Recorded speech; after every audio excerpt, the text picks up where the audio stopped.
Ya Allah, jika Engkau tak redha atas kami, ya Allah, fa illam tardha anna ya Allah, faghfir lana. Ampunkanlah segala dosa-dosa kami, kesalahan kami.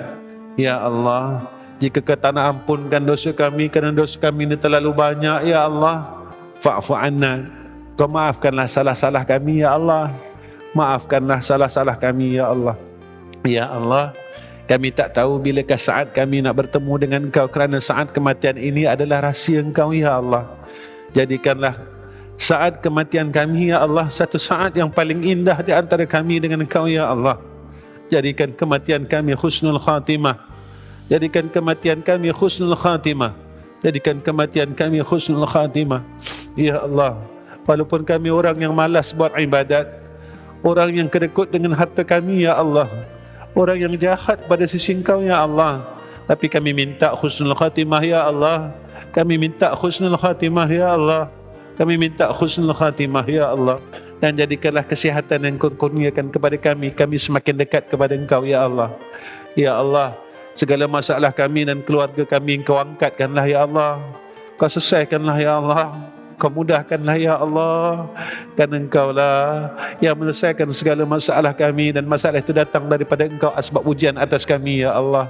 Angkatlah, ya Arhamar Rahimin. Ya Allah, ya Arhamar Rahimin. Jika kami jauh dengan Kau, ya Allah, Kau tegurlah kami dan Kau dekatkan kami dengan rahmat-Mu, ya Arhamar Rahimin. Ya Allah, dalam keadaan kami lalai dengan urusan dunia kami yang kami nak tinggal tak lama lagi, ya Arhamar Rahimin. Ya Allah, Kau ingatkanlah kami, ya Allah. Kau pimpinlah semula tangan-tangan kami ini, ya Arhamar Rahimin, agar kami tidak terus lalai kepada Engkau, ya Allah. Agar kami tidak terus hanyut dengan tipu daya kehidupan ini, ya Allah. Kau tarik tangan-tangan kami, ya Allah. Kau pimpin tangan-tangan kami, ya Allah. Ya Allah, pimpinlah, ya Allah. Jangan Kau biarkan kami terus-menerus dalam keadaan lalai kepada Engkau, ya Arhamar Rahimin. Ya Allah, kasihanilah kami, ya Allah. Kasihanilah kami, ya Allah. Kami tidak ada daya dan upaya melainkan dengan pertolongan Engkau, ya Arhamar Rahimin. Kami tak kuat, ya Allah. Kami tak kuat, ya Allah. Kami tak kuat, ya Allah.